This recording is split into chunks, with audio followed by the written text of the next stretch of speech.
welcome to Keep the Bastards Honest, the podcast of the Australian Democrats. I'm your host, Elana Mitchell, and on this episode, it's the election budget we had to have. As promised, I'm back with my co-host extraordinaire, Steve Baty, and Victorian Senate candidate Heath McKenzie to talk all things Budget 2025. Now, as is almost becoming usual, we got overtaken by events, dear boy, events. In that by the time we sat down to record our budget analysis, the election had been called. And having one previous and two current candidates on the call meant that, of course, we ended up looking at it through the lens of the election, which honestly is really the whole point of this particular budget. So, a few points from me before we get started, because I didn't have a chance to talk about them in our discussion, and the privilege of being the host means that I get to have both the first and the last word. So this is the election budget we had to have. The general consensus is that the Albanese government had no intention of handing down a budget prior to the election, and that they were going to call the election for April 12, except ex-tropical cyclone Alfred scuttled those plans, which forced them into doing what was apparently an unexpected budget. And the had-to-haveness is evidence in how quickly the government called the election after presenting it. I think the only part of the budget that's actually been passed into law was the surprise tax cuts that Jim Chalmers dropped in, by all accounts, at the last minute. All the other budget measures are going to have to go through the House of Representatives and then the Senate after the election. And who knows what the makeup of the Parliament will be then. And my chief bugbear, which even Steve and Heath picked up on, was the narrative that no one was expecting this budget. It was a complete surprise, apparently even to the Treasurer. I mean, come on. A budget is handed down every year, usually in May, unless, of course, an election must be called by May, in which case you either hold the election early or you hold the budget early. But one way or another, regardless of when the election is held, there's going to be a budget. If the election had been held on April 12, like it had allegedly been planned, Jim Chalmers would still have had to do a budget. It would just have been after the election. So this apparent national astonishment that Jim Chalmers had to do a budget, as you can tell, really got up my nose. But the thing that really annoyed me about this universal and frankly stupid narrative was how it illustrated the absolute lack of imagination, critical thinking and analysis skills in most of what passes for mainstream media organisations in this country. Because no one in the media, except probably all the economics journalists like Greg Jericho, Shane Wright and Ross Gittins, really cared about the budget. They were all hanging out for the election to be called. And Jim Chalmers absolutely played to that. This is possibly the smallest budget that's been handed down in living memory. Oh, yeah, that might be a walk of shame. I'll have to fact check that. So what do I mean by smallest budget? Well, if you've listened to my explainer on how the budget works, you'll know that budget paper number 2 is where all the action is. This year's budget paper number 2 was only 80 pages long. So not a lot of room to put election sweeteners and spending in there. To put it in perspective for you, Josh Frydenberg's pre-election budget in 2022, which is a classic of the genre of pre-election budgets, with its massive spending promises and naked attempts at wholesale bribery of the electorate, was 180 pages long. So considering this was the most pre-election budget we've had in decades, with the election being called 3 days after it was handed down, and only because they had to give Peter Dutton a budget reply, it's also a weirdly not election budget, which we discuss later in the podcast. If ever a budget was a box-ticking exercise to be gotten out of the way and forgotten about as soon as possible, this was it. Which makes me wonder, if Labor end up winning this election, either in majority or in minority, as is widely expected, what's their plan? Are we going to have another year of 2 budgets and do a proper one in October? Who knows? But I guess we'll have more of an idea in a few weeks' time. Anyway, that's enough from me. Let's go to the podcast proper with my excellent colleagues, Heath and Steve, to talk about the non-election-y election budget that we had to have that apparently nobody but me anticipated. Heath, Steve and I pay our respects to the traditional custodians of the lands upon which we recorded this episode and their elders past and present. Sovereignty never ceded.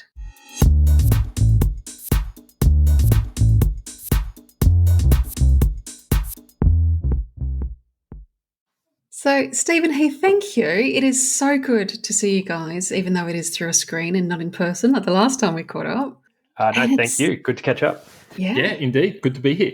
And we've had a double whammy. So we originally planned to talk about the budget, and then this morning got hit with the announcement of the election being called. So I was surprised. I have to say, I was surprised that they went to the election ahead of the RBA announcement. That was my thing. I thought, wait and see what the RBA says on Tuesday, because it's only going to be on Tuesday. So you really only delay it for a few days and hold the election on the 10th, maybe the 17th kind of thing. That was my expectation. I can only read into that the inflation figures that came out yesterday gave them confidence that they won't get any bad news out of the Reserve Bank on Monday, and so they decided to pull the trigger.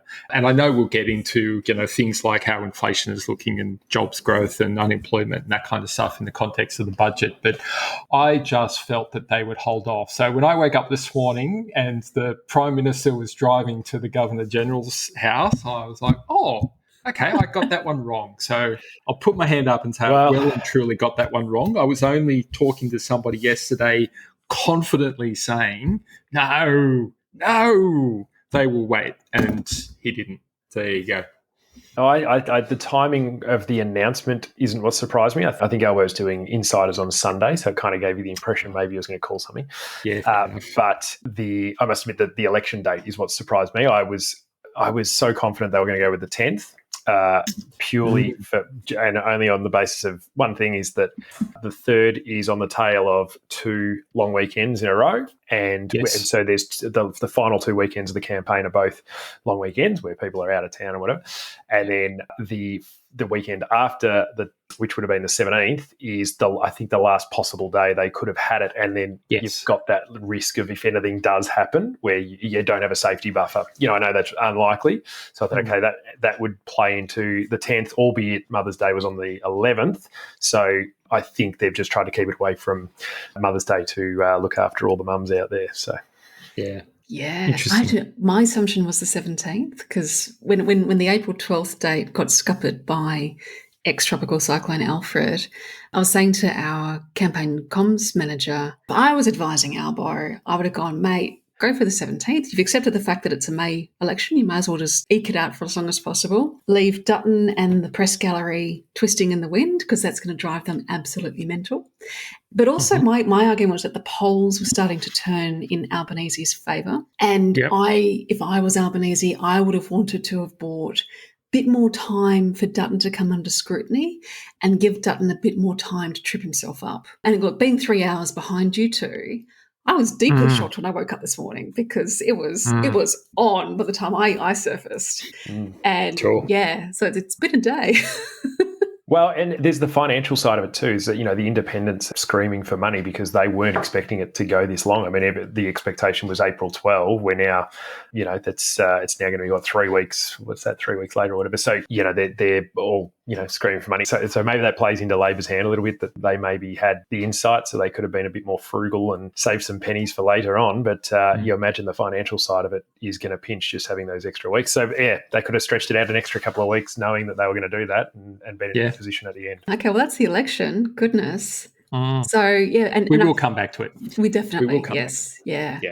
But, so the purpose of this podcast was the budget, which now seems like a century-old news in light of this morning's events. So how did you two sort of feel about the budget? I mean, obviously, it's an election budget. It was done 3 days before the election was called. So it's the most election-y of election budgets. Because I remember last year we discussed the fact that last year's budget didn't seem very election-y, even though everyone was assuming it was an election budget. And so I feel vindicated, and then I correctly called that it wasn't an election budget, and we had another one. But this also didn't seem super election-y. It seemed very restrained. It was election-y in the sense that it was consistent with the small target strategy that Labor took to the last election. So it didn't throw up any really obvious targets. As you sort of rightly made the point, Elana, the coalition is struggling with their messaging and their consistency. they had been sort of told to stay on cost of living as the one and only thing that they were talking about. Peter Dutton himself was the one that was veering off target and talking about other things.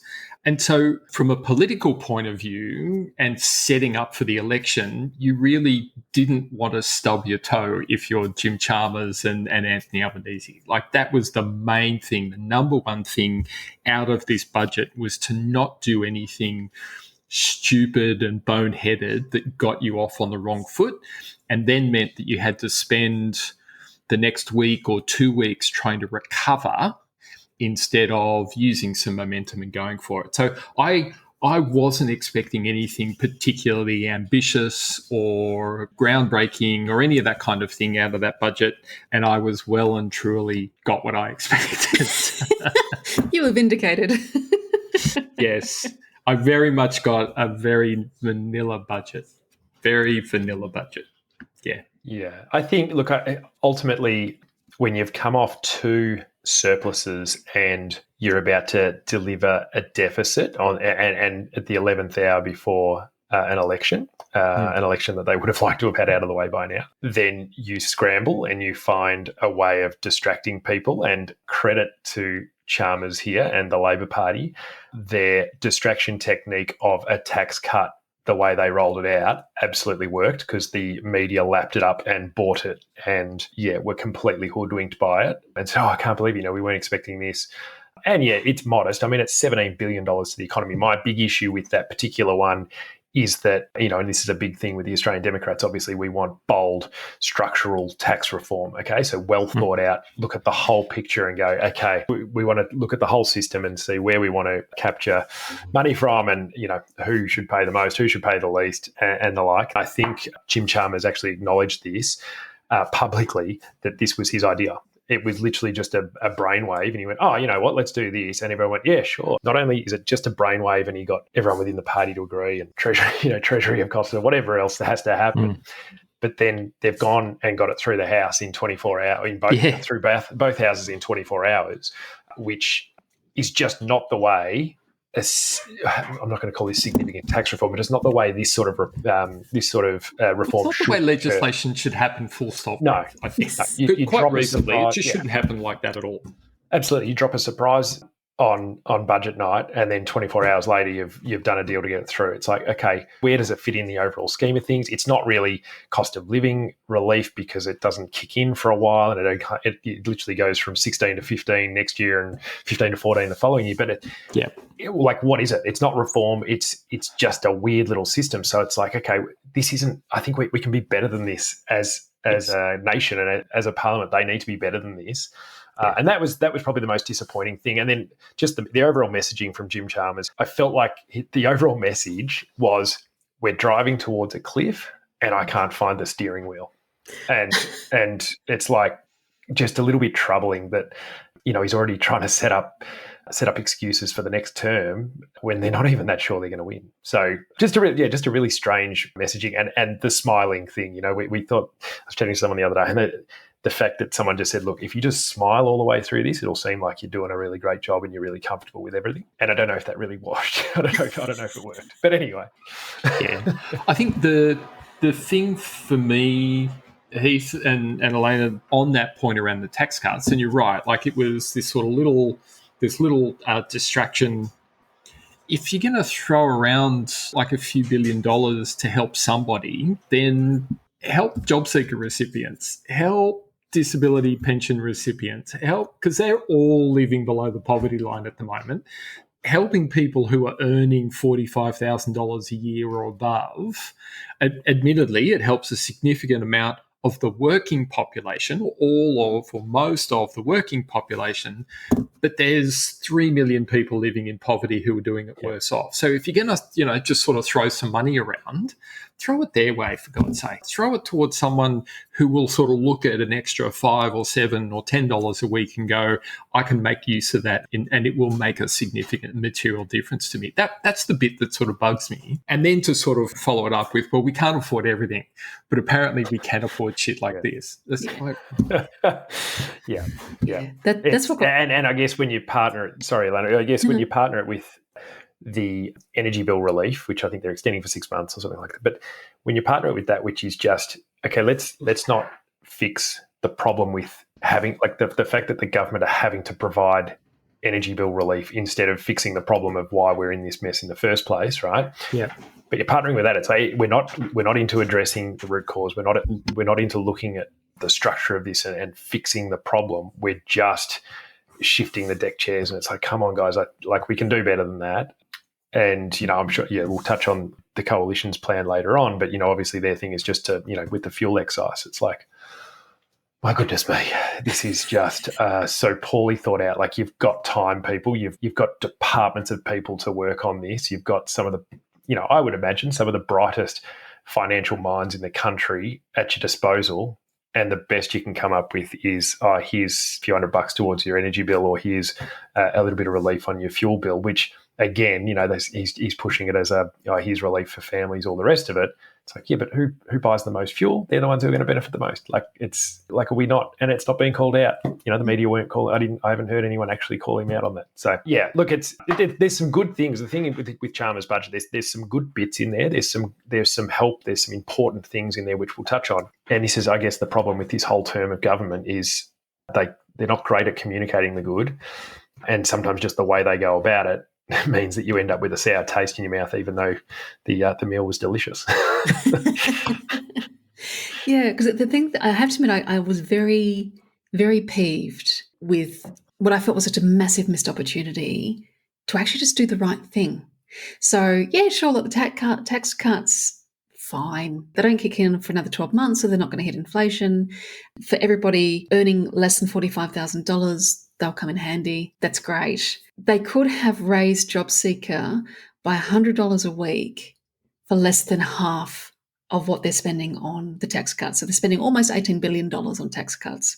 And to put that into context for everybody, to raise JobSeeker to the Henderson poverty line, not above it, but to it, so that you're still in dire poverty, but you're actually just, you're not below the poverty line, requires raising JobSeeker to $120 a week. So for the full cost of the $18 billion that they're spending on tax cuts for people who will probably appreciate them, but they're not necessarily transformative because people are talking about it, so it's only $5 a week or whatever. You could have absolutely transformed the lives of the 3 million people. And not just the 3 million people on JobSeeker, it's the people in disability support pension, single parent pension, Oz Study, Ab Study, youth allowance. Like, you could have raised income support for all those people. And instead you just had a thought bubble and dished out $20 billion to people who would go, oh yeah, okay, cool, thanks. Now, I've said on this podcast a number of times before, the coalition would hunt poor people for sport if they could make it socially acceptable. But a Labor government, and indeed this Labor government, went into the 2022 election arguing to raise JobSeeker, and Albanese is repeating, I want an economy that works for everybody and not the other way around. Nobody should be left behind. It's like, mate, you just left behind everybody on Social Security again. Yep. And yes, they will probably come back and argue that, they have raised JobSeeker and they've raised rent assistance over the course of this term. Yes, but not by much, not by any sort of significant amount. Only by inflation. Yes. It's only been indexed. Yeah. They haven't actually done anything at all. Like, sure, they're in charge when those indexations take place, but they haven't actually done it at all. It's only been the annual CPI indexation that's taken place. That's been it. So we've had 2 years of surplus and then one of deficit. And I'll admit, I think I might have been a little bit gullible here that I went, you know what, Labor, after 9 years of deficit under the coalition, where you would have expected them to, even before COVID, you would have expected them to have made better ground there. And then Labor, for their first 2 years, they go bang, bang, 2 surpluses. And I know it was sort of off the mineral receipts, whatever the proper term for it is, but I got hoodwinked maybe into thinking that was some sort of good economic management, and then kind of seeing how it's played out subsequently, I go, okay, no, I think it was just a whole lot of good luck. Yes, some good things that, they might have done some good things there, but I think there was an insane amount of luck involved. And now that luck's eroded, we've gone back to the status quo of going, now we're back to the status quo of just losing money every year. Well, so over the last 50 years, the Australian government has delivered a deficit 33 out of 50 years. Wow. We've only had 17 surpluses in all of that time. If you take out the last two, most of those others were under Howard and Costello, and all of that came down to mining receipts. Mm-hmm. Right? So in terms of good economic management, structural reform and all of that kind of stuff, it leaves you with 3 years. Like at least it really only leaves you with 3 years where the government can really sort of put its hand on its heart and go, that was really good. And I think that was Wayne Swan could sort of sit there and go, I did good from an economic point of view. You know, like literally look at the hands or the card that he was dealt and go, he did a good job as Treasurer managing the economy post-GFC. Rated number 1 in the world for OECD treasurers. That's a good effort, but he was delivering surpluses in response to like quite a large economic shock. But otherwise, you've got to go back to Keating. Those were the last surpluses where you can sort of point to government policy and go, the Treasurer did good stuff. And with Keating, they were actually doing proper structural reform, weirdly enough. Yeah, and they took some hits along the way as well. So it wasn't all surpluses. It was absolutely a mix. They were dealing with high inflation, high interest rates, if you remember, and some sort of tricky unemployment when they came into power in 83. There was some sort of bumps in the road along the way, the whole sort of recession we had to have and all of that kind of stuff. But generally, governments post deficits. Like most of the time, governments post deficits. And I think it was Greg Jericho was writing yesterday, and Amy Remekas made the same point, that a surplus is a sign that the government has taken more money I did hear that, yeah. off you and chose not to do anything with it. Like, it's not actually a good sign thing, of right? Like, underinvestment. literally, we're underinvesting. We're leaving money on the table. We've taken all this money from you and then decided that actually we're going to keep it. We're not actually going to deliver service back to you, and we're not going to invest for the future. And again, like this is one of those things where you need to look at the budget and go, is the money that we're spending being put to productive use for the future prosperity of the country? And a $5 a week tax cut is not that. And again, you sort of look at it and go, well, that's just frivolous and not very useful.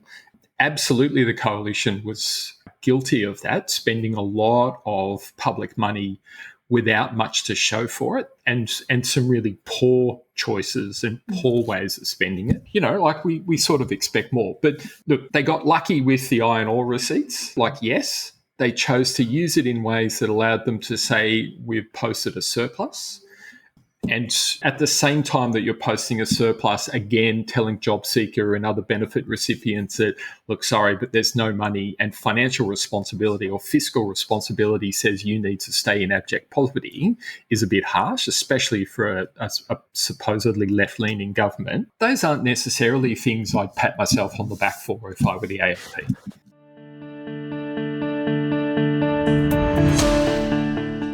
Hey guys, Editing Elana here. Far be it from me to stop Steve when he is in full economic outrage flight. But in the editing, I've realised that I had a very salient point that I wanted to contribute and never got a chance to because Steve was in full flight. And what it was I saw a TikTok that had been posted to Twitter, because I'm too old for TikTok. And it was actually an American presenter. I don't know what her economic credentials were, but she seemed very, very knowledgeable. I will try and find that, stick a link to it in the show notes for you. But she was talking about the impact that Trump's policies were having on the American economy. But something she said leapt out at me and really kind of blew my mind, in that she said a deficit is just money that the government has invested in the economy and hasn't taxed back yet. And that kind of blew my mind, because this deficit versus surplus dynamic that Australia has, it is a very Australian specific obsession. The rest of the world doesn't view deficits as a marker of poor economic management, or a surplus as a marker of good economic management, the way Australia does. We are very limited and I think quite primitive in the way we think about these things, and particularly in the way our political and economic media reports on them. So this is me jumping in to remind myself to tell you guys about that, and also to give full-throated support to everything that Steve just said, because he, as always, is correct. Anyway, back to the episode.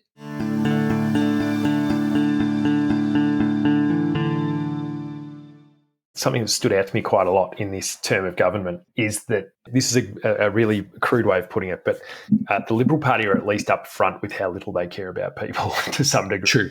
Yeah. The Labor Party are very much look at the hands, look at this hand, don't see what I'm doing with my right hand. Yeah. So they're very good at telling you how much they care and how compassionate they are.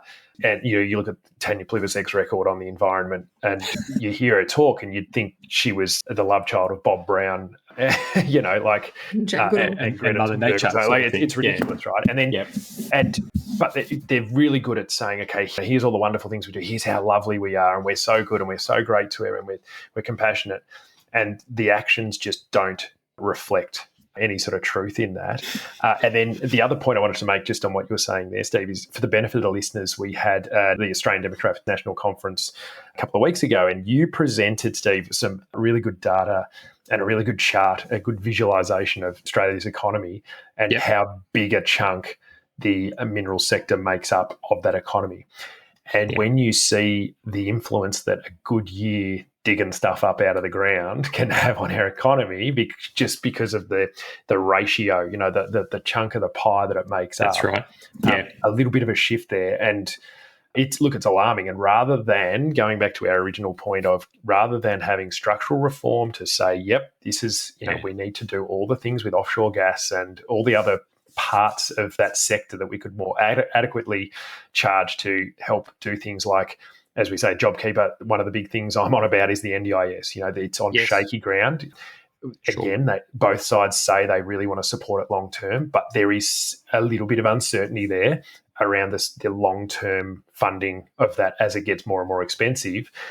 And we're making choices. We're not doing anything to secure that funding out of that huge sector before it dries up. And that's a concern. And it just shows that lack of vision. And I think whether or not that just goes back to Bill Shorten and the negative gearing capital gains thing, that they blame that for losing that election. I personally blame the fact that Shorten was just really unlikable and didn't have a suit that fit him properly, and people just didn't trust him. So, but all good reasons, personal, but and so it's just made them really shy to go after significant tax reform. But this is the paradigm that we live in, where we've got to put up with little handouts. This tax cut is a handout. It's basically what it is. It's kind of just a poorly designed one. Unfortunately, though, like I said at the start, it worked. Yeah, it distracted people. Were either of you, like I know you were both hoping to see more ambitious reform, but were either of you expecting to see it? No. No. Sorry. That's very cynical. But no, because, I mean, at no point in the last 3 years, and even in the 3 years leading up to the 2022 election, did Labor demonstrate any inkling of wanting to be ambitious, because they got into government by presenting as a small target. Yep. And actually, sorry, they had one big ambitious thing and they crashed and burned on it, and that was the voice referendum.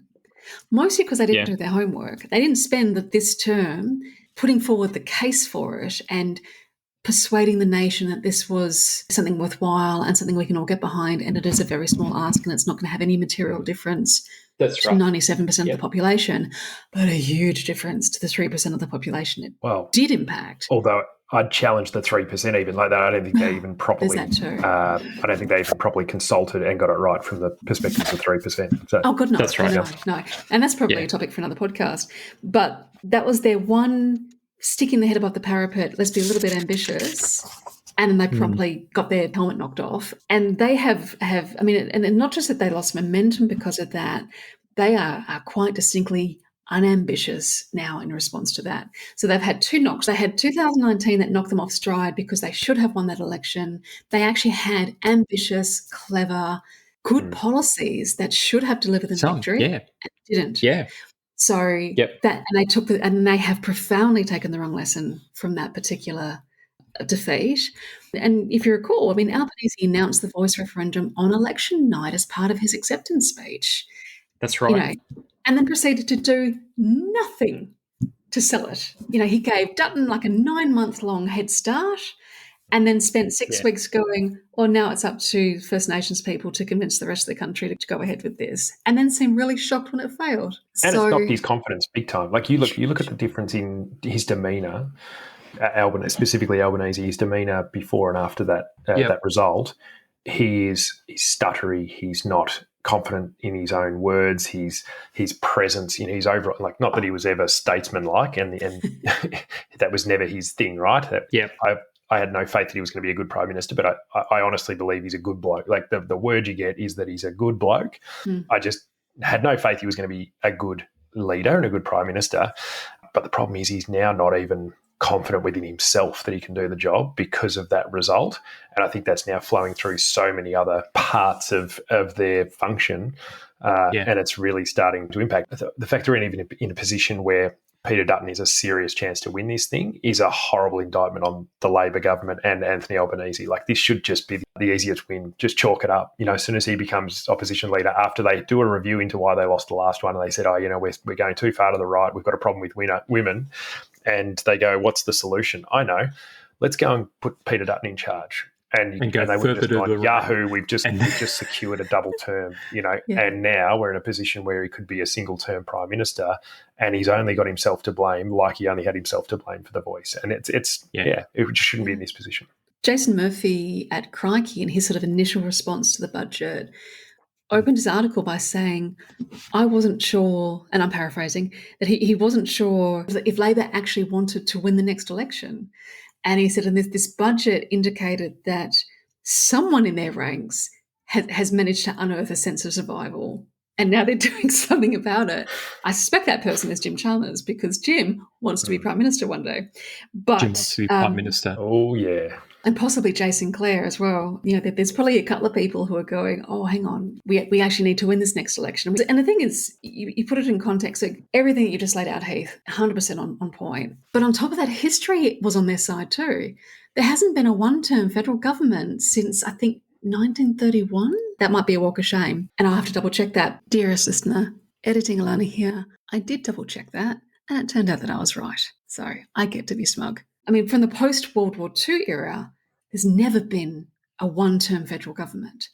They're all guaranteed at least 2 terms. So the fact that Dutton is the slightest bit competitive, as you said, is an absolute indictment on them. Yeah, and there is a difficult landscape here for the majors, and it's all of their own design. Well, I shouldn't say that, because that's not giving credit to the community independents that I speak of. Community independents and minor parties like ours, but particularly the wave of community independents coming in. And let's not forget that group only really exists because of the discontent in the majors, and that is going to make it really difficult. And you'd imagine that kind of plays into the hands of the Labor Party in terms of forming government, albeit through a minority, because like we saw in 2010, I can't imagine that the Liberal Party are going to be able to negotiate their way to securing any sort of guaranteed supply with the crossbench, with the way they've gone after them so hard. I mean, they've both gone after the community independents hard, but there's a real issue there for them. So he's facing that issue that maybe previous people haven't had to face, but it's still, and maybe it's just that, it's a very different world now politically.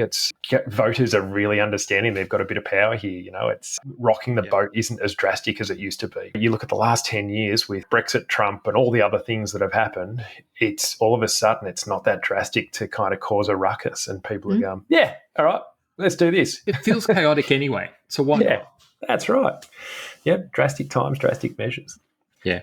Looking specifically at the budget, as I mentioned, there are some other really, there were some good things. So that there is help, changes to the help scheme. He has given some relief, and strengthening to the ATO is good. I found the number weird. I don't know if you guys picked up on this, but it was like $999 million going to the ATO, which is kind of to strengthen the ATO and go after people, I guess, tax dodgers, multinationals, things like that. Shadow, what do they call it? The shadow economy or something like that. Yep. But $999 million, it's like, it just seems like where they, I don't know, did they promise they weren't going to go over $1 billion or something? They just had to, it's just a weird number.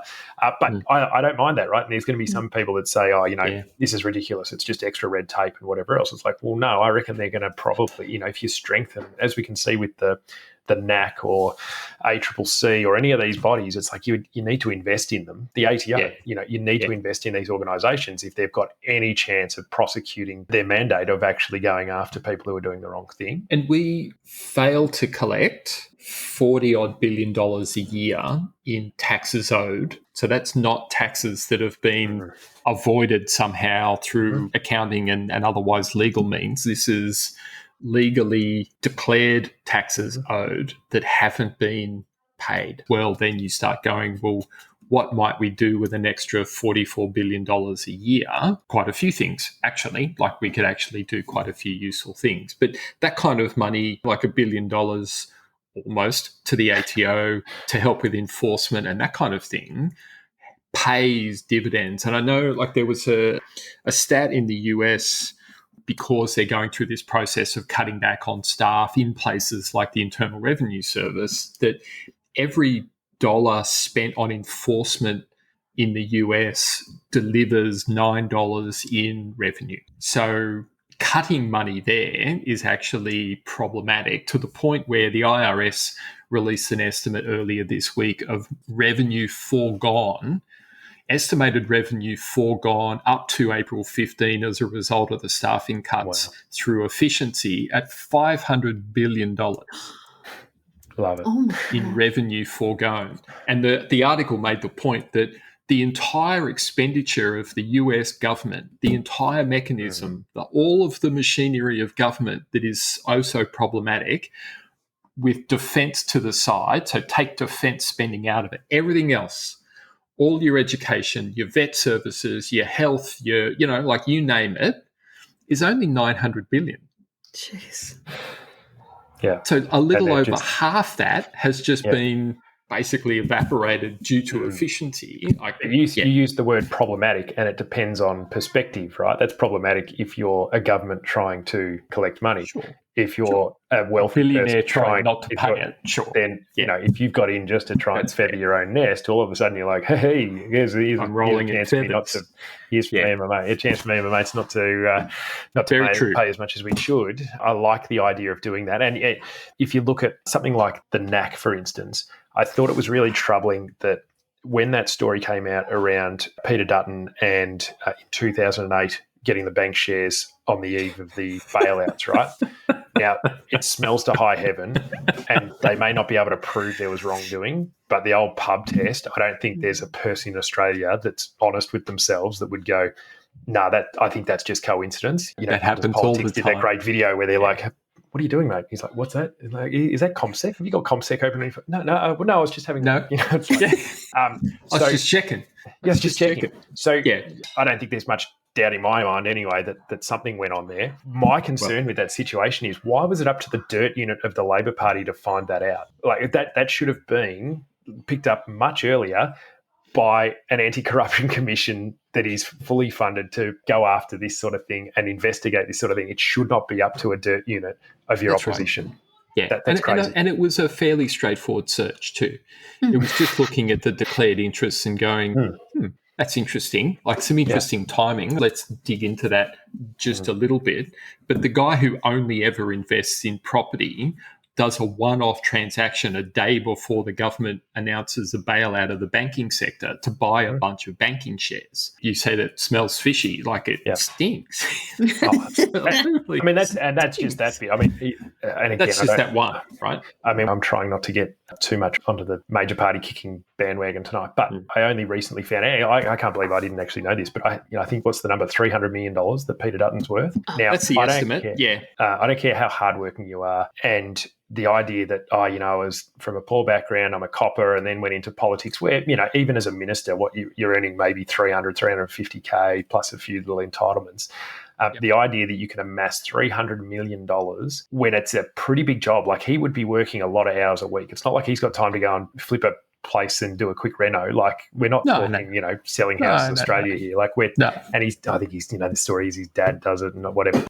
We need to fully fund the organisations that are going to have a deep look. If they look into it and they go, you know what, he's a bloody good investor. He's done a really good job. He's got some great advice. He's using all these legal tricks. I'll sit back and go, yep, okay, great. but let's at least have a good look at that. and I guess this is just Australian Democrats' DNA, that we want really robust mechanisms in place to go to look at the stuff. thing is, Heath, and this has come up a few times over the last little while for me anyway, and I'm not entirely sure why, but it just seems to keep cropping up as a topic, is around this idea of a conflict of interest. And whenever we talk about conflicts of interest, and when I look at a contract and some client is asking me to declare any conflicts of interest, it is always written as real or perceived. Whenever you read a clause that talks about a conflict of interest, it talks about that conflict being real or perceived. And I don't see a way for politicians to trade in shares on the Australian stock market and avoid the perception that they're trading on the basis of inside information. Like, they simply run the risk every time they make a trade that tomorrow something's going to come out that it will look like they were privy to. And I just don't see a way to avoid it. Now, they might sit there and say, I wasn't in that committee meeting, but the guy whose office is next to them was. And the idea that we should just assume that they're all acting in good faith and they wouldn't possibly tell anybody, like, that's not how that conflict of interest idea works.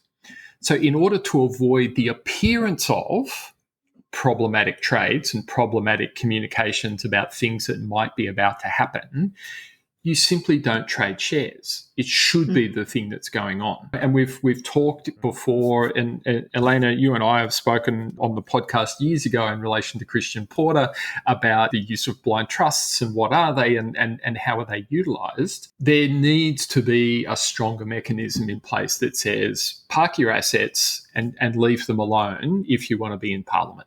And this idea that you can kind of do both, maintain a share portfolio, maintain a property portfolio that you are actively engaging with, is nonsense. Yeah. And this is an unpopular opinion, but it is an argument to pay politicians more in order to relieve the need for them to maintain active investments and active asset sort of portfolios. There absolutely should be, a requirement that if you are elected to Parliament, you bundle up all your assets and you whack them into a trust that's independent government department overseas, and that stays there until such time as you leave Parliament. And to compensate you for the opportunity cost that comes with that, because you may not have an opportunity to either invest or divest a bad investment, you get paid more. There are better ways of doing it than what we've currently got in place. Absolutely. Yeah, let's put it that way. Coming back to the share thing, what is the point of a register of interests if it is not for the relevant authorities to trawl through and go, wow, this looks interesting? Yeah. What were you up to, Peter? 17. What are we? 17 years down the track. Down the track, yeah. And Heath, and it wasn't them that picked it up. No. It's a widespread problem. Yeah. So Heath, I have to apologise. I have to walk of shame you in real time. So the $300 million figure for Peter Dutton, I think is actually incorrect. There is no doubt the man is worth millions. I mean, he's been trading in property since he was 20 and he has taken full advantage of the property boom. But I believe the $300 million figure comes from, and this is almost like a myth that has emerged on Twitter over the years, there's apparently a Peter Dutton in the US who's worth $300 million. And people just Googled Peter Dutton, saw a Peter Dutton worth $300 million and assumed it was our Peter Dutton. Yeah. And that has just taken on a life of its own. I mean, all of the points you're making completely make sense and absolutely stand. And I'm happy to be corrected. And this is the thing, right? And this probably explains why I hadn't heard it until last week. Like, that's because I had no idea, and maybe I've just picked up on something in the last week. And this is the importance of fact checking, and that's why we are an evidence-based party, and we shouldn't shoot our mouth off without having the appropriate data in front of us. So I appreciate that, and I'm very grateful to you for putting me straight, not just for correcting me, but so that I don't go off and say this over and over again that the guy's worth $300 million. And look, who knows how much he may be close. The other thing is he might have another $300 million in the US. It's the same guy, just a different pot of cash. Like, nothing's going to surprise me now. No. We wouldn't know. And also, what Peter Dutton is actually worth, nobody can work it out because he won't disclose anything. And that's troubling, right? Even if it's not public knowledge, And that it should also- at least yeah. disclosed. Yeah, that's kind of that's an interesting one. So I want to touch on something else. Get your feedback or your opinion on this. So the Help to Buy scheme that was also in Jim Chalmers' budget speech. So it's an interesting one. There's a school of thought that this actually contributes to pushing prices up and that we're sort of targeting the wrong part of this problem. You know, obviously there's been a lot of talk around the lack of housing supply off the back of their scheme and the fact that they haven't actually built many houses. And it was held up for a long time and it takes time to set these up. And I think the only properties they've brought onto the market were renos. Like they've basically just taken houses, fixed them up a bit and re-released them. And that's where they're getting the data, but they haven't actually built any new ones yet. But that's fair enough. It takes time to build a house and it takes time to set up the workforce and the infrastructure of whatever that looks like. And they said that it is coming. You know, my understanding is it is coming. But I feel like maybe this Help to Buy scheme, are we targeting the wrong part of it and it's actually just contributing to pushing houses up a little bit more? Or is it not bad? I mean, I hate the super one that's also floated, accessing your super, because it does create a wider gap in later years. But the Help to Buy scheme, even though on principle it sounds okay, is it just still contributing to the problem, in your opinion? Yes. Do you want to take this first, Steve, or are you happy for me to have a socialist hippie rant about it? Go. We don't get enough socialist hippie rants from you, so go.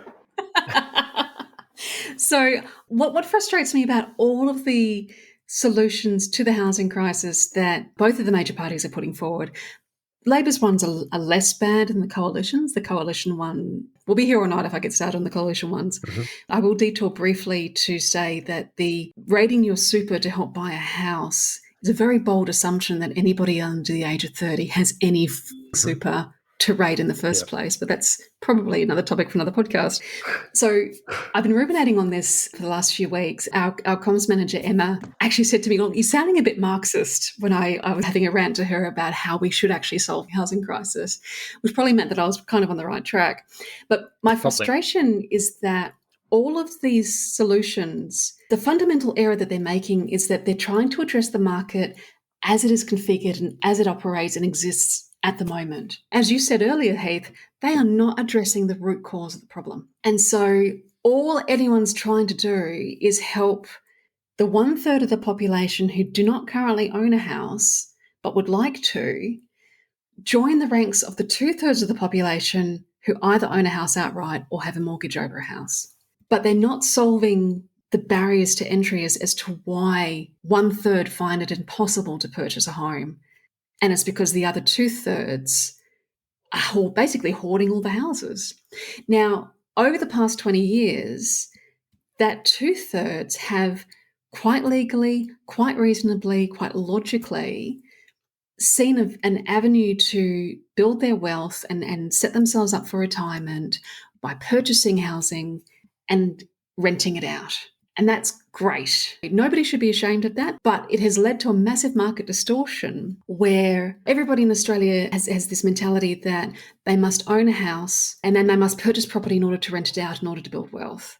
But the problem is, though, it means that you are creating a permanent underclass of people who must rent because everyone else is hoarding the houses in order to rent them out, as opposed to making them available to people to buy and live in. Does that make sense? Yeah. And look, you're never going to have a situation where everyone owns a house because people make different choices, right? And I don't think there's always going to be a need for a rental market, but right.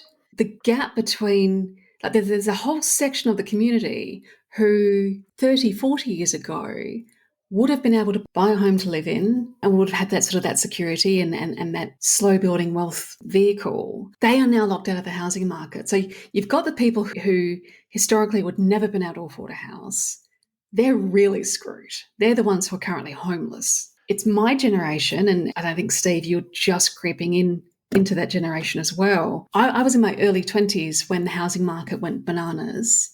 I hadn't yet sufficiently built my career that I was in a position to want to buy a house. And by the time I had, it was out of reach because I'm a single mother to 2 cats. I don't have the double income that everyone now requires to buy a house. It is a requirement. At the age of 48, I'm very, very fortunate that I've reached a point in my career where I have the kind of income that I'm privileged enough to probably be earning the equivalent of a double income of a lower income couple, but it still means that I don't have a deposit. I don't have the capacity to purchase a home. And like I earn too much money to qualify for any of the rent to buy and any of these sort of assistance schemes that they're putting together, which is perfectly valid and fair, and I don't expect to have access to them. But all they're doing is trying to give the most vulnerable a bit of a leg up. And when I say the most vulnerable, I mean the cohort of people who ordinarily should have been able to buy a house as part of their normal life journey and now can't. I mean, I remember there was a radio interview with a dude who buried the lead a bit, but eventually confessed that he had 285 investment properties.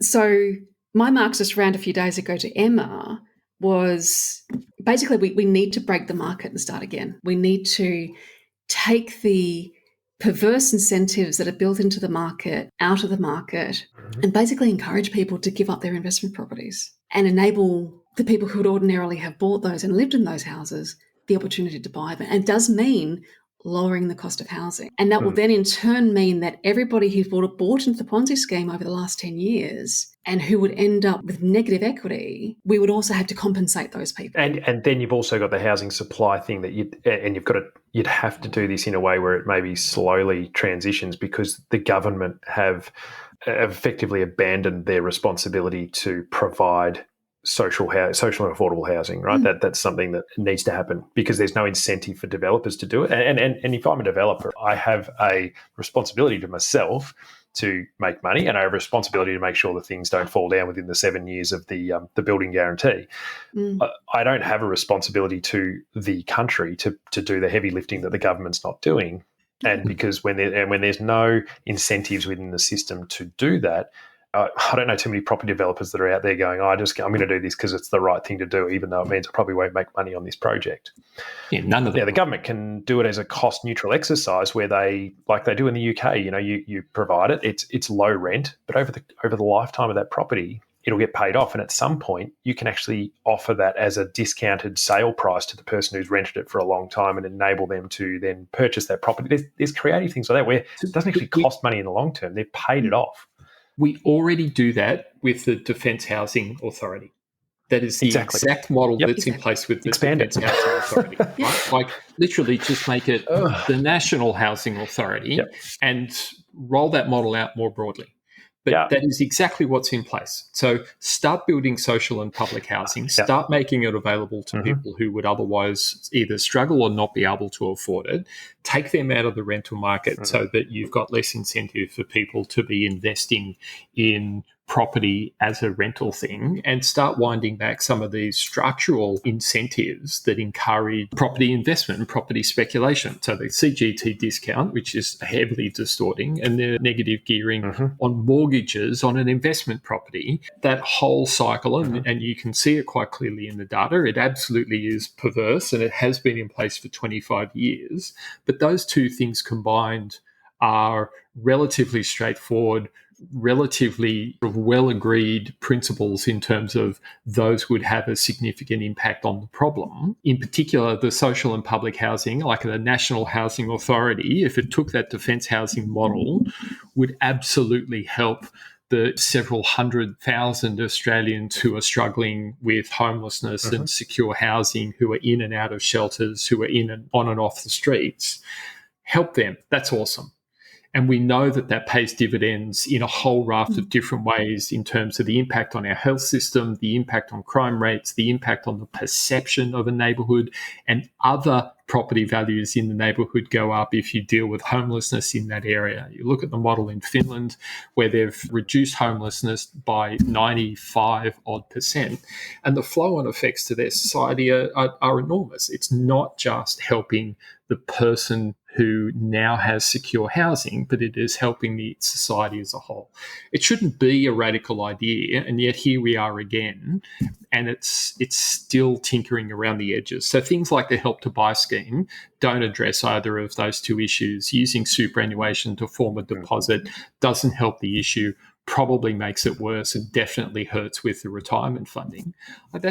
It's avoiding the fix rather than actually doing something productive. And with something like the defence housing model, if you expanded that out, is there an argument to say it wouldn't cost much because of the way that it's structured, or is there still a significant cost involved? I mean, even if there is a cost involved, it would still pay dividends. But in my mind, like, you're going to recapture some of that cost. Well, the actual return to society is higher than the cost of providing the housing. That's the lesson from Finland. So for every dollar they spend reducing homelessness, it's actually a much greater return on investment. And it's not a small, sort of return. It's 250% return type of thing. It has such a huge flow-on impact that it really is a no-brainer. If I could get that kind of return on anything, I'd be throwing it out like as quickly as I could. It's the same with childcare. We make these daft decisions. The return on investment for early childhood education is like $1.50 for every dollar we spend. And we sit there and go, oh, yeah, like, could we or could we not afford it? It's like, we don't have to afford anything.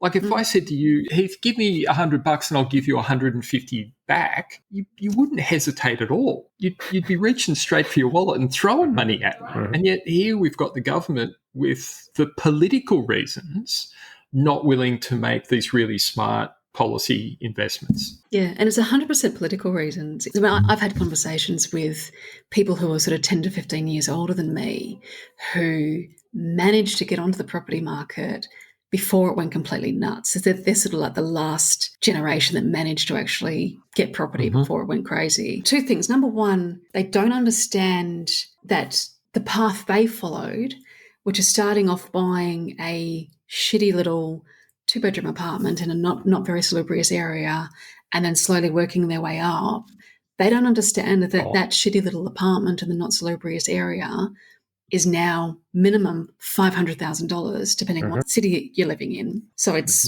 not cheap. It's not accessible to someone in their 20s who's earning 70 grand a year. And it means that pathway is actually just cut off. And so that they don't realise that's happened. They think that kids these days are eating too much avocado toast and just not buckling down and doing the saving and working hard the way they did. And right. To their credit, they did work hard. They made sacrifices. Sure. Greg Jericho had a brilliant and very depressing podcast it was really good analysis. A few weeks ago, which I'll link to in the show notes, about the fact that if in 2010 you decided you were going to save up for a $100,000 deposit for a house in Sydney, 10 years down the track, you might have reached your saving goal, but now that deposit is $180,000. So 10 years later, with all the sacrifices and all the limitations of your life in terms of travel and toys and all the stuff you could have been doing instead of saving, you're still 80 grand short of actually then being able to buy a house. That's how bad it is. And so I've had sort of conversations with people that have gone, oh, we just need to move to multi-generational housing. And I said, look, fair enough, except none of our housing stock is set up for that. Our entire housing stock is based around family housing, which is the nuclear family. It's not multi-generational families. So we have to have a radical rethink of the housing stock we're building. And then on top of that, I had to point out to someone I was chatting to, it's like, I turned 48 a couple of weeks ago. I've run out of runway to start with a cheap, shitty house and work my way up to my forever home. As a first home buyer, if I ever actually manage to buy a house, that's going to have to be my forever house. I'm actually staring down the barrel of, by the time I get a deposit together and actually manage to purchase something, banks may not approve me for a loan because I'm going to be too old to be able to pay off a 30-year mortgage, right? Because if I get a mortgage in my early 50s, depending on how big that mortgage is, and at the moment it's probably going to be looking to be about $700,000 or $800,000, again, depending on what city I'm living in, I'm not going to pay that off before I'm 70, before I'm supposed to retire. And also the ageism that's rampant in our society, there's a high risk of me losing my job before I'm ready to retire and therefore not being able to pay off that mortgage. And the bank will assess that as part of their risk management of that particular debt. And I remember having my mother, who turns 80 this year, and again, just a few weeks ago, she said to me, you earn a really, really good wage. Where is all your money going? And I said to her, Mum, I'm paying $690 a week in rent for starters. Where the hell do you think my money is going? Yeah. Because, I mean, this is a woman who's never rented in her life. She's technically a boomer. I think she's right on the cusp of the silent generation and boomers. But she left home. She went and did her nursing training in a hospital. She got trained in hospital because university training wasn't a thing. So she lived in the nurses' quarters, and she left the nurses' quarters to move into the first house that she and my father bought when they got married. So her perspective is just completely unrealistic. But this is the trap that everyone's falling into. And on top of all of that, our retirement system is geared around you need to own your home to be able to be comfortable and secure in retirement. If you are still renting in retirement, and apologies for the language, You'll but you struggle. are fucked. And that's before the housing boom. Yeah. And it's and this is the thing, right? So on so many of these points, there are structural issues, and there's a lack of planning, and there's a lack of communication around the long-term plan where they can get agreement between the two sides, because anything they do gets unwound by the other mob as soon as they get in. So let's find some common ground, have a plan that we can stick to long-term to try and address it and stop trying to wedge each other. Interestingly, in this, just another part of this budget speech that relates to housing was the foreign ownership rules that they changed. Yeah. And talking to Leonie Green, our Victoria State President, the other day, she said, why is that just happening now? Like that's like this budget wasn't meant to happen and it's announced here. Like that should have been taken care of at any of the numerous budgets we've had in the last however long. Like this is just low hanging. Not even This the is budget such piece. an easy win to do. But that's right. Why is it? Actually, that was my response. Why is this even in the budget? This should just be something you come out and say, oh, by the way, here's this like little quirk that we just need to take care of because it's going to have positive impact by changing this rule.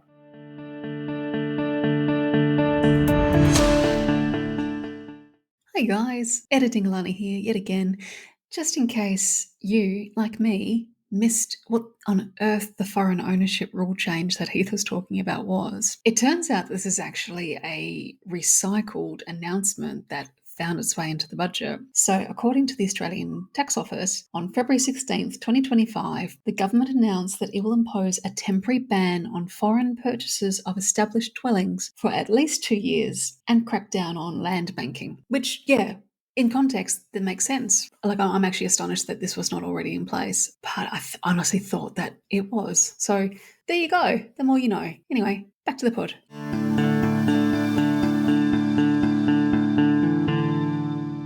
But it just goes to that point of there's the lack of planning, the lack of any real long-term vision for this country where they lay out what needs to happen, even if they're not going to change it now. Say, look, this is where we need to get to. Here are the problems. Yes, you're not going to like it, but a bit like the Reserve Bank governor saying, there's not going to be any interest rate rises, then they went up. You've got to at least say, this is where we're trying to head to.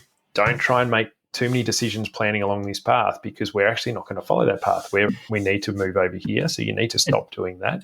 And over time, we're going to start winding this back gradually. And even if it is the negative gearing, even if we have to find some middle ground, whether it's only on one property that you can access negative gearing or only on new builds that you can access it, like there might have to be some middle ground sort there. That's okay. But we need to get to a point at the capital gains. I mean, one of our platforms is that we're going to halve the capital gains tax discount.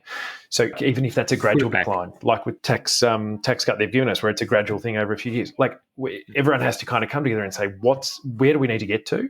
And even if it's just a gradual thing, so people aren't exposed, like, because you've got investors, and like I said before with the supply, if you go and completely put a wrecking ball through the investment side of things, then all of a sudden you are going to have a whole lot of property on the market, and a lot of people aren't in a position to buy it, even if it's at a reduced cost. You've still got to have people who own properties who rent them to other people. Now, if you make it harder for someone who has one or maybe two properties they're renting out and they're selling them, chances are they're going to go in, those properties won't necessarily go into the hands of a renter. They're more likely to go into the hands of that person you spoke about before who had 250 something houses, whatever it was, rather than that. So you've got to, it's the unintended consequences that you've got to avoid, but that's got to come with real thoughtful long-term thinking around how we want the housing market to look in the context of, here's how I break it down. Is a house primarily an investment vehicle or shelter for an Australian individual or family? And when we kind of strip it right back to that, you go, okay, we need to prioritise that point around being shelter, not an investment vehicle, because the investment vehicle side of it leads to passive income, which everyone loves the idea of passive income where you don't have to do anything, it just makes money on the side. but that money is then locked up. It's very hard to sell a business these days because you can make more money just playing the property market, or we want them to put it into super or shares, whatever, and invest in Australian business and whatever else, not just lock it up in housing and make it unaffordable for others. There's all these sort of subsidiary kind of effects on the market that need to be addressed, but it's not going to be addressed with just little thought bubbles that we keep seeing out there from these people. But again, there may be once bitten, twice shy from the negative gearing thing, and a few others that they're just like, we're going to scare the boomers, they're going to punish us, or advance are going to run a set of ads against us. I wonder if they're just not even, I wonder if they may not even be preparing for a second term, Steve. They may be just absolutely thinking, even if we get a second term here, we don't know what it's going to look like because it's going to be a minority, and who knows what the independents are going to get their hooks into us over, that we don't know what we're going to be able to achieve, because who knows what we're going to have to give up in return to get our policy platform through. I don't know if they'd even be going that far, to be honest. Yeah, I don't think they could bank on it.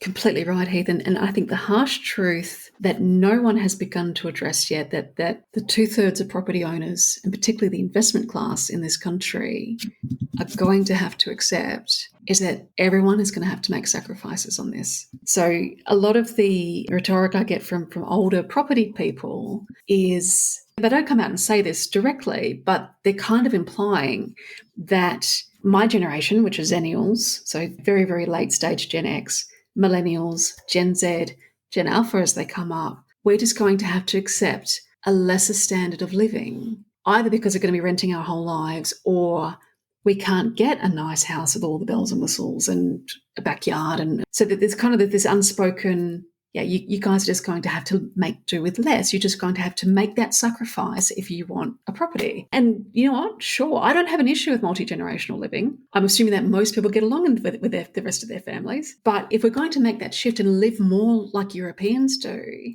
everybody has to make that shift. And so much of the inertia around housing is tied up in the fact that boomers and early Gen Xers are going to punish whichever government takes all this cool stuff away from them. And that's what they're frightened of. But it's like, well, sorry, guys, you've made out like bandits for long enough. Those chickens now have to come home to roost, and you guys are going to have to give up something. They don't want to. They don't want the cost of their housing to go down. They don't want to have to give up their investment properties. And in order to fix the problem properly, both of those things are going to have happen. And it's there needs to be some thinking about the greater good. It's like everyone has.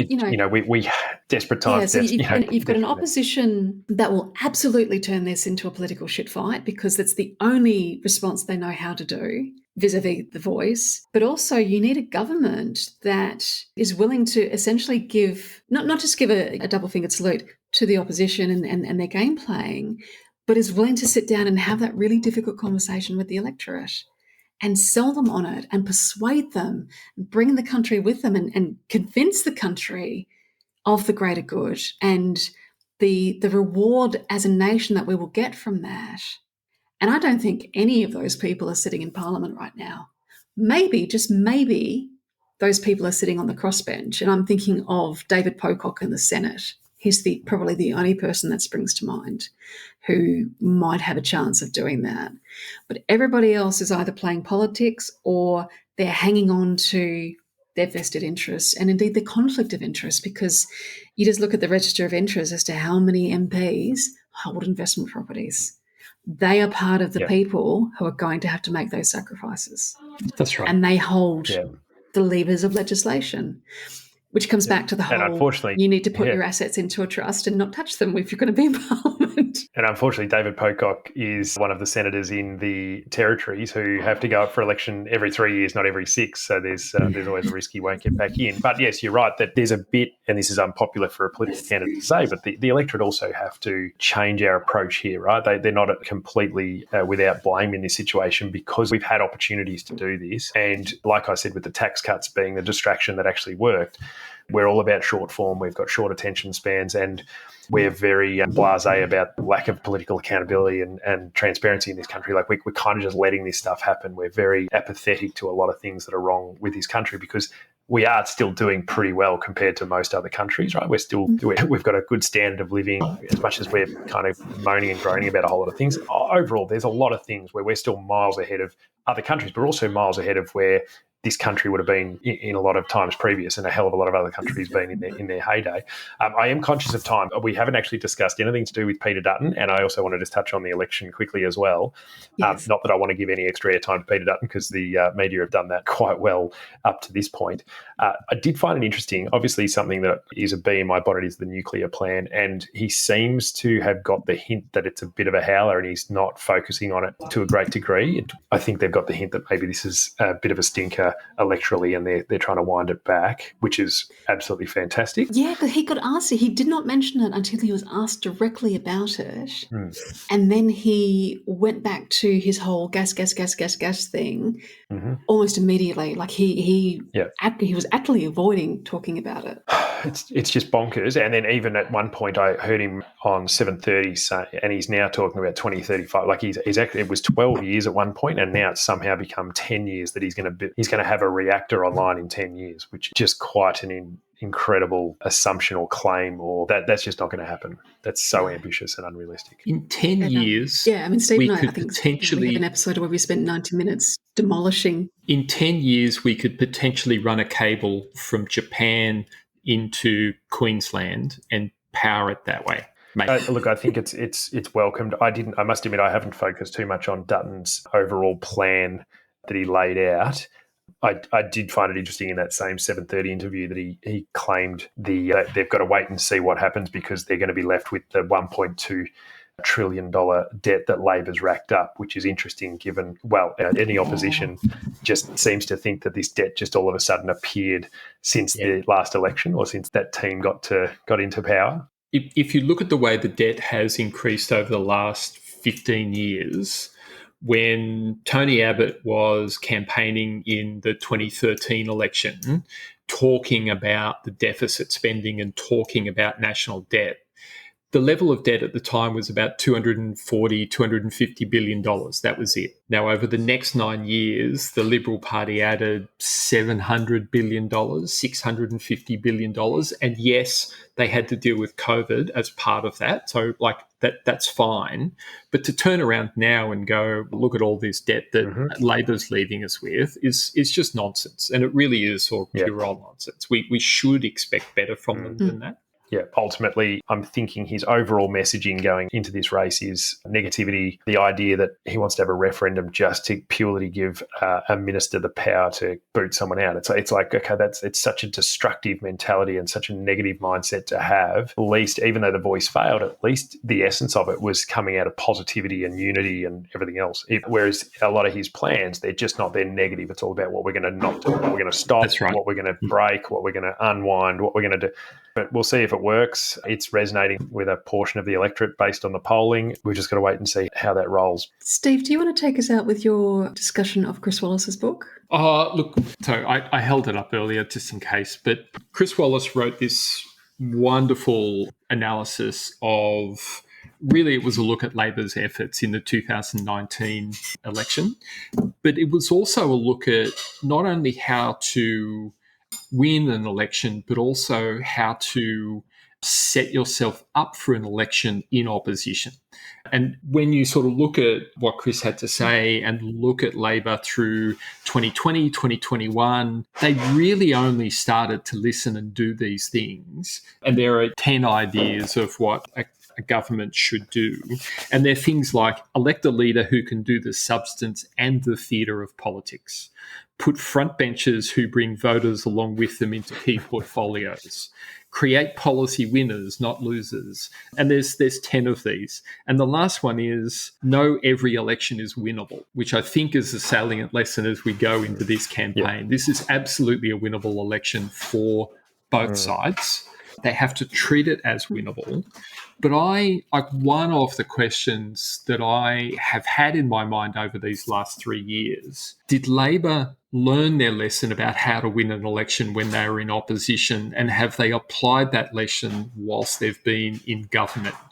And I'm not sure they really have. I don't think they've really taken to heart that lesson of how do we be effective leaders? How do we deliver good policy? How do we focus more on the policy than the politics, even though the politics is necessary as well? But how do you balance those things effectively and all of that kind of stuff? I'm not convinced that they've really learnt the lessons from that book, but I hope over the next 5 weeks, as we go through this election campaign, that we see some confidence from them, that we see adult conversations and intelligent conversations from candidates. I know that coming out of the Democrats, we're going to see good policy positions backed up with some strong rationale where it's policy forward rather than politics forward. I hope other parties step up to the plate with the same kind of attitude that I know you two will bring to the campaign. Unfortunately for the Australian people, there is that real dearth of positivity and thoughtful policy making and long-term vision, albeit we're not looking to form government, but we can still have an influence over the narrative and how these things are developed, and we can still pick apart the fact that these organisations aren't providing that. And that's where I think I'm certainly trying to be conscious of not just sinking the boots in, but also trying to highlight some areas where they can be more positive and proactive to getting a solution rather than just the tit for tat. We'll find out in the next 5 weeks how that's all going to roll. Yeah, so I just want to wrap up with two things. One, I agree completely with you, Steve, that they've not learned those lessons. And it's manifest in the fact that they're staring down the possibility of ending up in minority government. If they had learned the lessons, they would have been bolder, they would have been much less steady as she goes, technocratic, incremental reform. And they would have been, they would have done the whole vision thing and therefore earned the right to have a second term in majority. I feel like they've squandered that a little bit. If they had been braver in this term, they wouldn't be in crisis in their second term. If you look at their front bench, it's Burke, Plibersek, Dreyfus, Jason Clare, Bill Shorten when he was still there, Albanese. So much of that team is unchanged from last time round. There's no excuse for not learning those lessons. Yeah. So I was listening to the Democracy Sausage podcast this week, and Maria Taflaga had a fantastic analogy that I will now butcher. Hi guys, editing Elana here. Hopefully for the final time. I decided I'm not actually going to butcher that analogy because I did a really, really good job of butchering it. What I'm going to do instead is drop Maria Taflaga herself in. She can give you the analogy much better than I could. Here you go. What I'm really saying is that there's an opportunity here for both parties actually to structure this narrative, like who is to blame and who is going to fix it. Labor would say economic circumstances outside of our control, international forces, the weather have battered our house and we have protected our house. And this budget is a continuation of that story. Like I think the budget narrative very much fits in with the story Labor is trying to tell about where a government of incremental change will slowly renovate this house, and we'll be renovating it for 10 years and we're not going to do anything dramatic, because it's scary out there, and we'll slowly do that. And the coalition is essentially trying to say these guys are hopeless. They've bungled those renovations. You can't flush the toilet now. It's useless. And that's pretty serious. Yeah, it's serious. This is serious, and we know how to renovate a house. So you should blame them. But you're going to have to move out. Yeah, well, we're gonna cut 36,000 public servants to do it. But my point is that I think that there are real challenges for the government, but I don't think that the coalition has shown up as these guys are hopeless and we are the answer, and you just need to do the thing of marking the piece of paper on voting day. She's not wrong. I thought that was a very entertaining, very apt analogy. My thoughts when I heard that was the problem that both of those major parties have is that the Australian electorate is standing on the footpath going, what the hell are you two talking about? This place is an entire knockdown and rebuild. Could one of you do that for me? And when I conveyed this to Emma, she said, actually, what the Australian electorate is doing is going, honestly, I could do it better myself. That's how we're going to end up in minority government. It's an interesting election. We'll see how it all plays out. It's been enjoyable catching up with both of you and discussing where we're at this point in time, and hopefully we can get together again before the election or soon thereafter and chat about it more. Yeah, that's fantastic. That'd be great. Thank you both.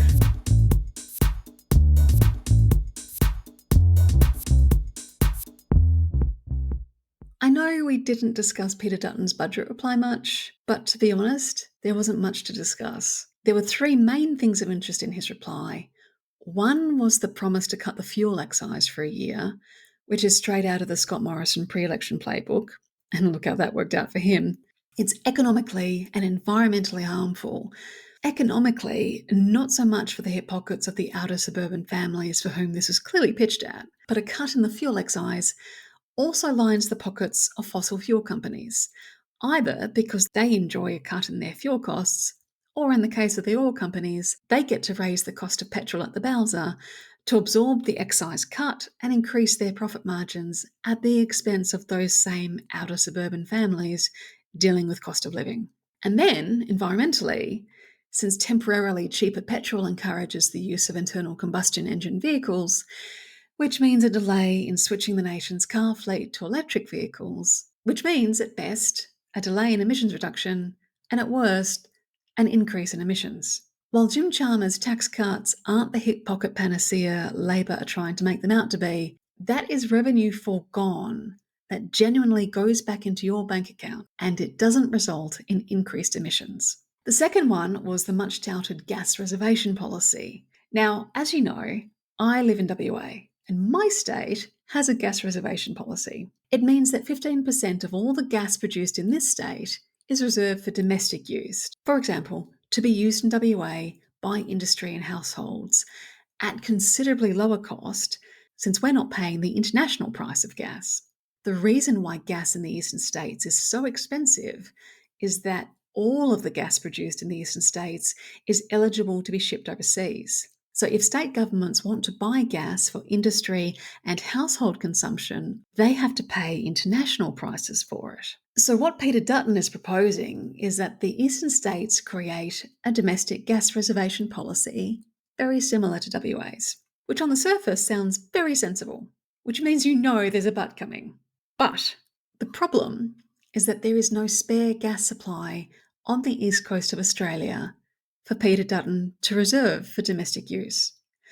All of the gas being produced in the eastern states is tied up into years, if not decades, spanning contracts to be sold overseas. And forcing those contracts to be broken so that we can get the gas would probably result in the federal government being sued by the gas companies who are legally liable for those contracts, and the companies and the countries that were buying the gas in those contracts, which is likely to get messy and expensive and take a really long time to sort out. And in the meantime, no gas, no energy price relief. The other way around this dilemma is to produce more gas, which means finding a gas company willing to open up new gas fields simply to sell us the gas at a greatly reduced price, instead of selling it on the international market at huge profit, like they're doing with all the other gas in the eastern states. And that's just the economic side of things. Opening up new gas fields means our emissions will increase, at a time when we're already not on track to meet our current, rather pathetic emission reduction targets. What we'd be better off doing is taxing the hell out of gas companies and using the proceeds to subsidise electricity bill relief, as Jim Chalmers has done in the budget, and fund the transformation of our energy grid to renewables and reduce the need for increasingly expensive coal and gas to generate electricity. And the third thing, which is possibly the most interesting thing in Dutton's budget response, was that the coalition were going to oppose Jim Chalmers' tax cuts, which they did. The coalition refused to support the tax cuts when they passed through Parliament, and they said they would repeal them if they were elected. Standing between the electorate and legislated tax cuts is certainly a bold strategy. Let's see how it works out for them. So, a few things on the budget before we wrap up. One is the $8.5 billion investment in Medicare. This is much needed and long overdue. My only criticism is that the Albanese government has made it an election promise. Vote for us and we will do this if we are re-elected. Now, this is something the coalition said they would support. Not that Anthony Albanese needs or wants my advice, but had I been advising him, the moment Peter Dutton announced that the coalition would support it, I would have told Albanese to call his bluff and legislate it, get the coalition to vote for it, and then go into the election announcing that Medicare is funded to the tune of an extra $8.5 billion. This is something that a Labor government has delivered for you. You're welcome. Give the electorate something to reward you for, rather than dangling promises of things that they will only receive if they give you a second term. Because based on the current polling data, they will give you a second term, Anthony, but they're also going to make life really difficult for you. And one final gripe, because this ties into my previously expressed frustration about supposed solutions that are just tinkering around the edges and not addressing the root cause of things, is the 20% cut to HECS debt. Now, this is fantastic for people who currently have a HECS debt, and I am absolutely supportive of current and former students getting debt relief on the cost of their education. My frustration is that the Albanese government has done nothing to address the skyrocketing cost of getting an education in the first place. The unfair, irresponsible hikes in the cost of humanities degrees implemented in the dying days of the Morrison government are still in place. And so future students are going to incur the enormous cost of doing a degree, but they're not going to benefit from the 20% cut in HECS debts that Jim Chalmers delivered in this budget. They're going to have to live in hope that some future treasurer sees fit to grant them debt relief in a future budget. So Jim, by all means, cut HECS debts, but get your buddy Jason Clare to fix the cost of education in this country while you're at it. And just so I don't sound like a complete Grinch, there is one thing in this budget that is genuinely extraordinary, and that is the changes to the rules around non-compete clauses and the banning of applying non-compete clauses to workers earning less than $175,000 a year, which is most of the workforce. And the reason why that is extraordinary is due to the extraordinary rise in the use of non-compete clauses in quite mundane and run-of-the-mill employment contracts, which has been shockingly detrimental to the economy, to wage growth, to competition, probably to productivity, you name it. So a non-compete clause in your employment contract basically means that you can't quit your current job and take up, hopefully, a better job, or at the very least go work for an employer that suits you better if they're in the same industry or are a competitor to your current employer. And usually there's a time limit involved, like 12 months. So you can't go work for a competitor or work for someone in the same industry for 12 months after you leave your current job. So for most people, that means that you can't work for 12 months or you need to change careers. Now, traditionally, non-compete clauses applied to highly specialised, highly technical jobs that deal with really sensitive and proprietary information. For example, I work for widget company A, and I'm responsible for designing the gadgets that drive their widgets, which give them a competitive advantage over the rest of the industry because the gadgets that I've designed are really cutting edge. No one's caught up to us yet. So widget company B decide then instead of trying to find a designer that's as brilliant as me and design a gadget to drive their widgets that can compete with my gadget, they'll just back a truckful or several truckfuls of money up to my front door and get me to come work for them instead. And in doing this, widget company B doesn't just get my design brilliance and my highly technical and specialized skill set, they get all the knowledge I have about the gadget I designed for widget company A as well, which means that now they will have a competitive advantage over widget company A because they put me to work designing an even better gadget for them than the one I designed for widget company A. Now, if you're thinking that sounds terribly unfair to widget company A, then you are correct, which is why, to protect themselves and the significant investment that they would have made in me, widget company A will put a non-compete clause in my contract. That means that even if widget company B backs a fleet of trucks full of money up to my door to entice me to leave widget company A, I can't go and work for widget company B for 12 months because they're hoping that after 12 months, things would have changed enough that the knowledge I have about widget company A is now sufficiently stale and old that it will no longer provide a competitive advantage to widget company B, and all they'll get out of me coming to work for them is my design brilliance, my highly specialized skills, and my winning personality. Now, all of that makes perfect sense in that scenario where we're dealing with highly sensitive, highly competitive, highly technical, highly specialized knowledge, products, and skills. And the people involved are compensated very generously for all of that.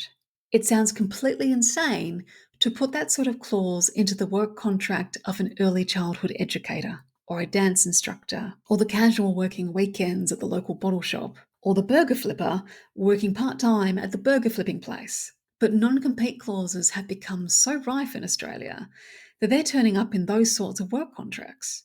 And it's resulting in employees being forced to remain in jobs they might hate, or in jobs where they are unsafe because they're being bullied or sexually harassed or being placed in dangerous work situations. It's also suppressing their wages and their work conditions. Because they can't go work for a competitor, they can't get a pay rise by switching jobs. The fastest and most efficient way to get a pay rise in this country is to switch jobs. Go and get a better paying job elsewhere in your industry. Unless you can't, because you've got a non-compete clause in your contract shackling you to your current employer. So the change that Jim Chalmers has introduced means that non-compete clauses cannot be imposed on employees earning less than $175,000 a year. And that is genuinely brilliant because it reverts non-compete clauses back to what they should be used for, which is to protect companies from losing their highly specialized, highly skilled, commercially sensitive knowledge-holding employees to their competitors, and forces competitors to innovate in order to compete, or to wait to leverage the knowledge of someone they've poached. And we can thank Dr. Andrew Leigh, Assistant Minister for Competition, Charities and Treasury, and Assistant Minister for Employment for that, because it was all apparently his work, and he convinced Jim Chalmers to put it in the budget. Well done, Dr. Leigh. With the election underway, be sure to check out our policy positions on our website, democrats.org.au. I think we've got nearly 37 platforms now, ranging from, of course, accountability. We have a suite of policy platforms around that, but also cost of living, cheaper housing, environment, health and mental health, right to repair, decarbonising the economy, income support, a suite of platforms on social justice, but also a suite of platforms around constitutional reform, from becoming a republic, reforming and rewriting the Constitution itself, and even lowering the voting age to 16. I'm going to do my best between now and May 3rd to get a series of podcasts out, taking you through all of our platforms. But if you want to do advanced research, go to democrats.org.au. And please be sure to follow us on the social media platform of your choice and like, share, and comment on the content we're sharing on those platforms as well. If you follow us on TikTok, you'll be treated to videos from Heath and I. I'm not sure how much of a selling point to follow us on TikTok that is. I feel very, very old and very much like the "how do you do fellow kids" meme every time the comms team posts a video of me, but they seem very pleased with how they perform, so I have no choice but to continue producing them. Please console me in my old person TikTok purgatory by liking and sharing, at least until Election Day. And until next time, take care. Keep the Bastards Honest is brought to you by the Australian Democrats. This episode was edited and produced by me, Elana Mitchell. If you'd like to keep in touch, you can find us on Facebook, the platform formerly known as Twitter, LinkedIn, Instagram, Threads, Blue Sky, Spoutable, YouTube, and TikTok by searching for Australian Democrats. And you can see what we stand for, what we value, and what our policy positions are at our website at democrats.org.au. Email us at info@democrats.org.au. Until next time, thanks for listening.